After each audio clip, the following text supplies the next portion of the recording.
বাড়িতে ছিল মাত্র একটা কাতলা মাছের মাথা, তাই ভাবলাম কাতলা মাছের মাথা দিয়ে মুগের ডাল বানাই। দারুণ লাগে খেতে। তাহলে চলো ভালো করে দেখে নাও কিভাবে বানাতে হয়। প্রথমে মাছটা লবণ হলুদ দিয়ে মেরিনেট করে ভালো করে লাল করে ভেজে নিতে হবে।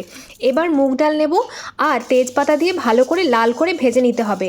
এবার জলে দিয়ে ধুয়ে নিতে হবে, এক বাটি ধুয়ে নেবেন, বেশি ধোবেন না। ধুয়ে নেওয়ার পরে ডালটা সেদ্ধ করে নেব। ডালটা সেদ্ধ করার সময় যে সাদা সাদা ফেনাগুলো বেরোবে, এরকমভাবে ফেনাগুলো সবটা ফেলে দিতে হবে। ডালটা আমার পুরোপুরি সেদ্ধ হয়ে গেছে। এবার যেই মাছ ভাজার তেলটা ছিল সেই তেলটাতে দিয়ে দেব গোটা জিরে আর শুকনো লঙ্কা কেটে দিয়ে দেব।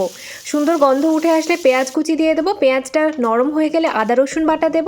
তারপর প্রয়োজনীয় মশলা হলুদ গুঁড়ো, জিরে গুঁড়ো আর ধনে গুঁড়ো দিয়ে ভালো করে কষিয়ে নিতে হবে। টমেটো আর কাঁচা লঙ্কা কুচি দিয়ে দিতে হবে। দিয়ে নরম হয়ে আসলে এতে দিয়ে দেব মাছের মাথাটা ভালো করে ভেঙে নিয়েছি, ভেঙে দিতে হবে কিন্তু। মাছের মাথাটা দিয়ে ভালো করে কষিয়ে নিতে হবে। সুন্দর করে আমি কষিয়ে নিলাম। ভালো করে কষানো হয়ে গেলে গরম গরম ডালটা ঢেলে দিতে হবে। ঢেলে দিয়ে ভালো করে দিতে হবে প্রয়োজন মতন লবণ এবং চিনি, এবং সবশেষে ভাজা গুঁড়ো মশলা দিয়ে পরিবেশন করুন গরম গরম।